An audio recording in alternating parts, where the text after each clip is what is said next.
mantan presiden yang paling menjijikan adalah Jokowi. Waduh, semakin parah kelakuan netizen terhadap Pak Jokowi, bahkan diludahin melalui video.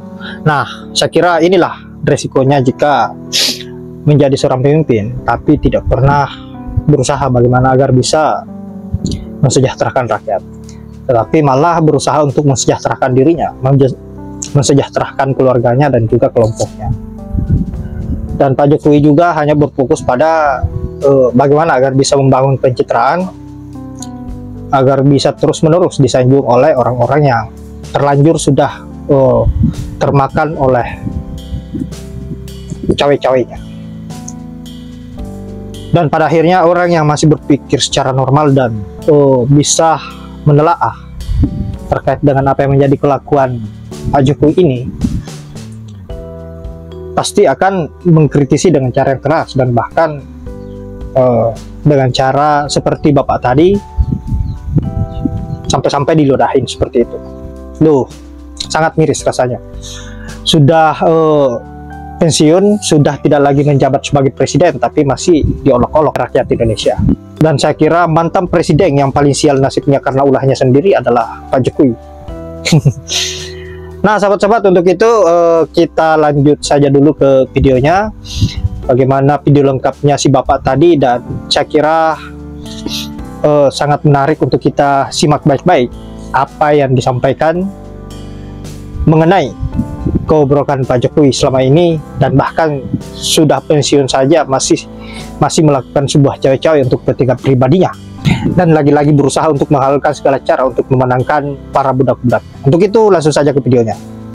Mantan presiden yang paling menjijikan adalah Jokowi.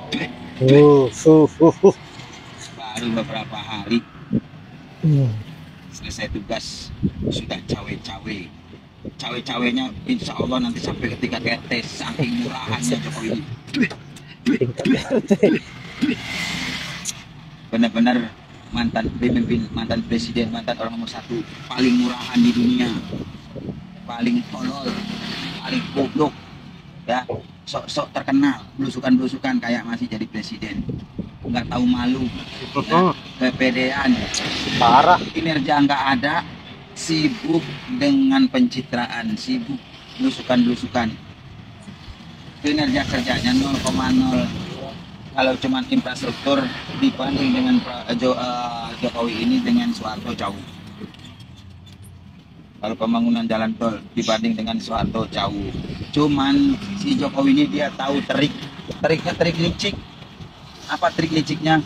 Papua yang belum tersentuh sama Soeharto itu yang diutamakan sama dia. Papua yang benci ke pemerintahan Indonesia, Papua yang ingin memberontak, itu yang didahulukan.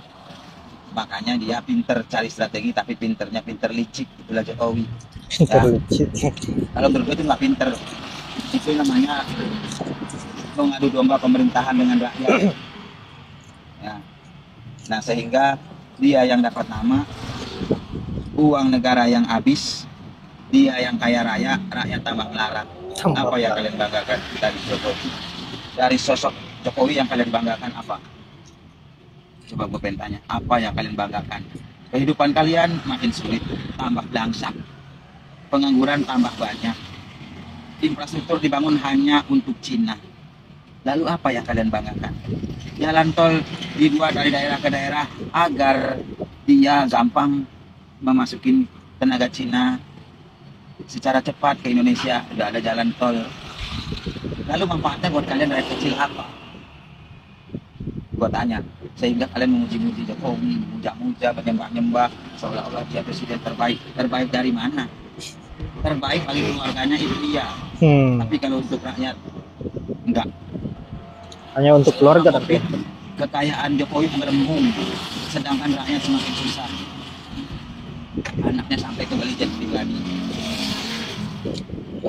Itu yang kalian puji Bapak itu. Kalian mati nggak makan bela-belain dia, sementara anaknya bersenang-senang pakai jet pribadi. Menurut kalian itu baik, itu bagus. Kenapa nggak kalian pikirkan perut kalian? Kenapa kalian memikirkan keluarga Jokowi? Kalian masih waras nggak sih yang memuji Jokowi? Coba keadaan kalian sekarang itu bagaimana? Baik usaha, baik kerja, secara ekonomi kita ini udah dijajah sama Cina. Cina yang dibela-bela sama Jokowi itu sekalian bela-bela Jokowi. Kalian itu goblok apa gimana sih? Jokowi itu berjuang untuk Cina, bukan untuk kalian. Hah? Jokowi itu berjuang untuk adik-adiknya, saudara-saudaranya Cina, bukan untuk kalian. Kalian hanya mendapatkan ampas-ampasnya. Ya. Nah, itulah buat kalian para penyembah Jokowi, para pemuja-pemuja Jokowi. Nah, coba kalian lihat kehidupan kalian sekarang kayak apa, lihat keluarga Jokowi. Keluarga Jokowi tambah megah, tambah kaya, dia kalian puji-puji, sementara kalian tambah belangsak. Bahkan makan aja kalian nyaris susah nggak bisa. Terus apa yang kalian banggakan dari Jokowi? Kalian masih waras. Nah, hanya cuma dilempar-lempar baju kaos, apa dilempar-lempar hadiah. Itu menurut kalian itu merakyat. Itu penghinaan kalau buat gua. Ya. Kalau kalian waras itu penghinaan. Ya. Segeralah kalian waras. Cepatlah kalian ambil tindakan. Kalau enggak, anak cucu kalian akan belangsak nanti. Oke? Pak Jokowi, Ini Anda warga ini dikatakan sebagai bukan orang Jawa, itu betul. Orang Jawa itu bukannya pencitraan, tetapi kejujuran untuk membela rakyat. Anda dipilih rakyat, tetapi tidak malah mensengsarakan rakyat. Maka saya sebagai orang kecil, sebagai orang desa, mohon hilangkan pencitraan itu yang akan membuat kami lebih sengsara dan merana. Sekali lagi Pak Jokowi, tolong jangan pencitraan itu untuk melestarikan kemakmuran pribadi Anda. Ini dari hati nurani yang paling dalam dari rakyat kecil yang tinggal di desa. Terima kasih. Artinya dukungan Jokowi tidak ada maknanya apa-apa. Bagi saya ini kegembiraan. Bagi saya ini perlawanan rakyat terhadap orang-orang yang sudah mengamputasi demokrasi. Suara rakyat itu suara Tuhan. Pak Jokowi lupa menyadari hal itu. Dia merasa sebagai orang yang masih seperti presiden. Enggak. Jangankan sekarang mantan presiden. Pada saat sudah presiden aja sudah dihujat di sana sini kok. Saya menganalisa bahwa Mulyono seperti yang kemarin saya sampaikan, dia tidak ingin ada yang lebih populer dari siapapun jagoan dia. Saat ini, kalau dulu Mulyono tidak ingin ada yang lebih populer daripada dia, yaitu Ahok. Maka Ahok diganjar. Nah, kalau hari ini saya menyaksikan sendiri, hal yang sudah dipersiapkan tiba-tiba nggak jadi dideklarasikan. Menurut informasi yang saya dapat, Mulyono kembali mengerahkan kekuasaannya.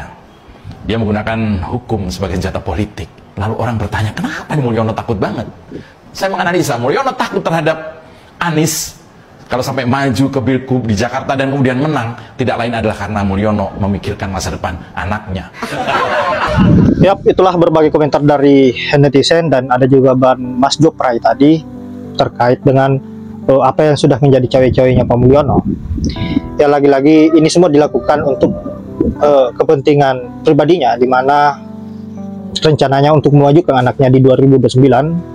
Saya kira untuk mengamankan posisinya, maka Pak Mulyono sudah jauh-jauh hari bagaimana agar bisa mempersiapkan hal tersebut, mematangkan perencanaannya untuk menjadikan Gibran sebagai presiden di 2029. Saya kira ini sudah sangat jelas, dan tentu apa yang menjadi kelakuan dari Pak Mulyono ini betul-betul membuat kita semakin jijik, semakin muak dengan kelakuan-kelakuan busuknya yang tidak pernah berubah sama sekali. Bahkan sudah tidak menjabat lagi sebagai presiden, tetapi masih melakukan hal-hal yang tidak kita inginkan sebagai orang yang masih berpikir normal. Beda ya dengan orang yang berpikir persoalan kebutuhan bansos seperti kaum 58%.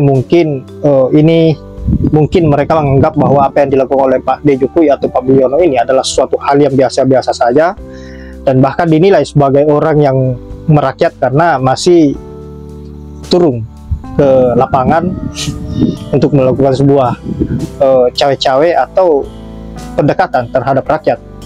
Dan mungkin mereka menilai bahwa Pak Jokowi memang mempunyai jiwa yang sederhana merakyat, karena sudah pensiun pun Pak Mulyono atau Jokowi masih turun ke rakyat kecil. Tapi kita menilai bahwa apa yang dilakukannya adalah suatu hal pencitraan, cawe-cawe bagaimana agar bisa memenangkan jagoannya atau budaknya untuk mempertebal kekuatannya di 2009 nanti. Karena kita tahu sendiri Pak Jokowi turun ke lapangan pada saat momentum pilkada, bukan hari-hari biasa. Jadi tidak ada alasan lain bahwa ini adalah kebutuhan Jokowi kenapa dia turun. Nah sahabat-sahabat, saya kira hanya itu. Terima kasih sudah menyempatkan menonton setiap video yang saya up, dan semoga apa yang saya up bisa bermanfaat. Saya akhiri dengan ucapan wallahul muwaffiq ila aqwamit thoriq. Assalamualaikum warahmatullahi wabarakatuh.